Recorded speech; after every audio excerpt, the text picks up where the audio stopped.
الفاظ کی زیادتی معنی کی زیادتی پر دلالت کرتی ہے. عربی میں قتل یقتل معنی قتل ہونا اور قتل یقتل تقتیل کے معنی ٹکڑے ٹکڑے کرنا. اگر تجھے وہ کاٹ کے ٹکڑے ٹکڑے کر دے قیمہ بنا دے تو یہ اپنے جسم کو تو کرا لینا لیکن کسی غیر کو سجدہ نہ کرنا. اللہ کو یہ منظور نہیں ہے. لا الہ الا اللہ, لا الہ, مجھے ماننے سے پہلے میرا بھی انکار کرو.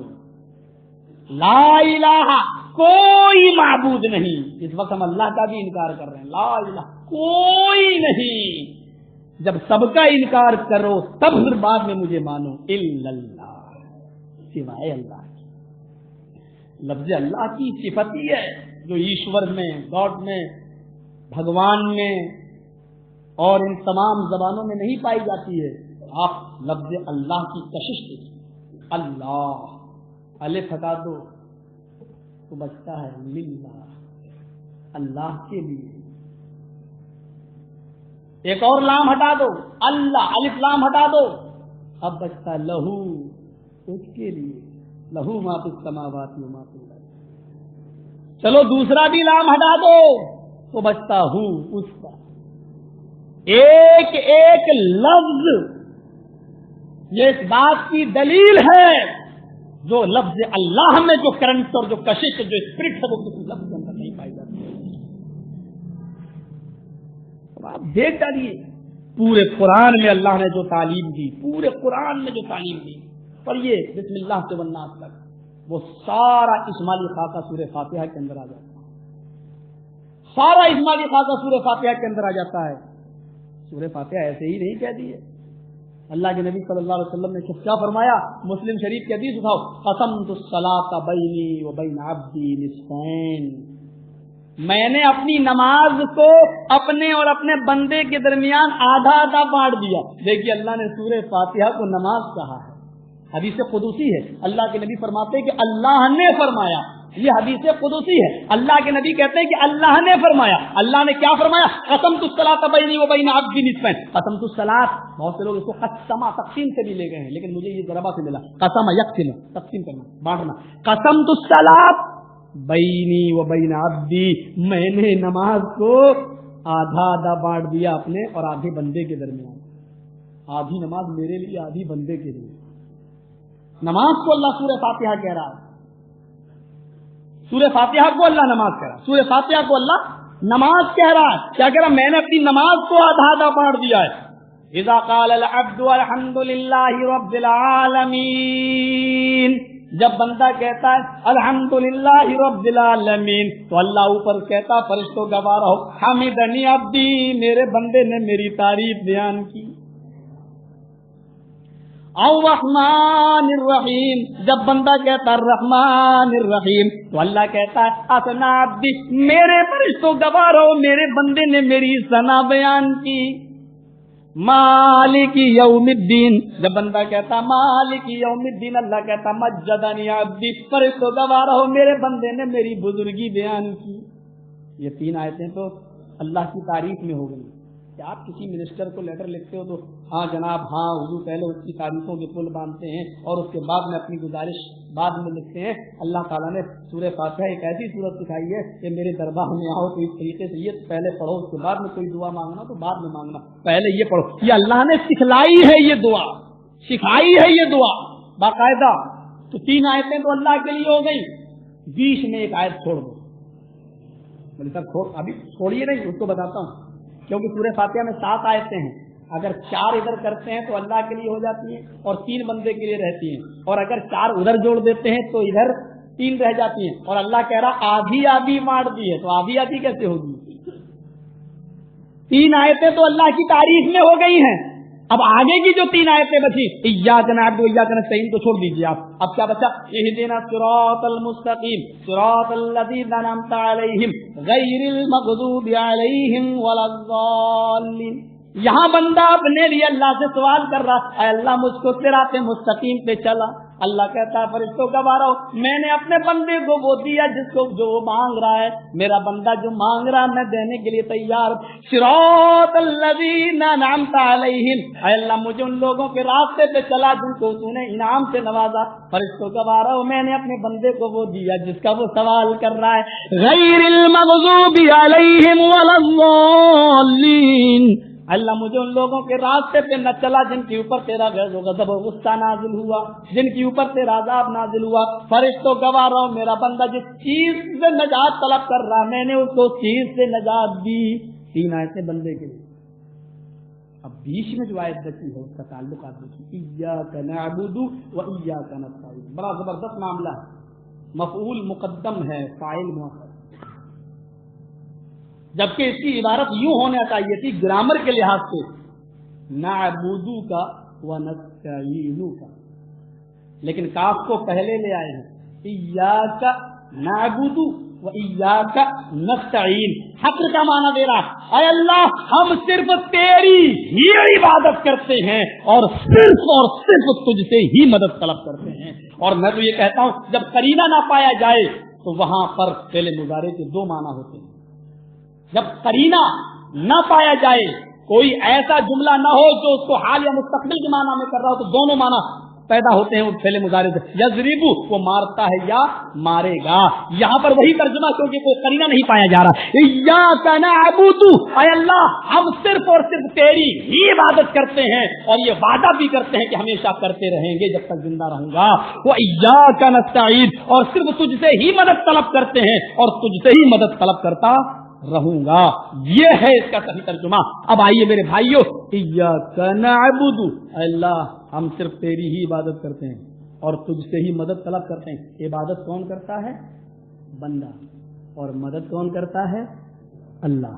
یہ آیت سے میں بتلا رہی ہے کہ آدھی آیت اللہ کے لیے ہے اور آدھی آیت بندے سے تعلق رکھتی ہے. یعنی یہ بات کا عہد و پیمان ہے, اے اللہ ہم تیری ہی عبادت کرتے رہیں اور تو میری مدد بھی کرتا رہے.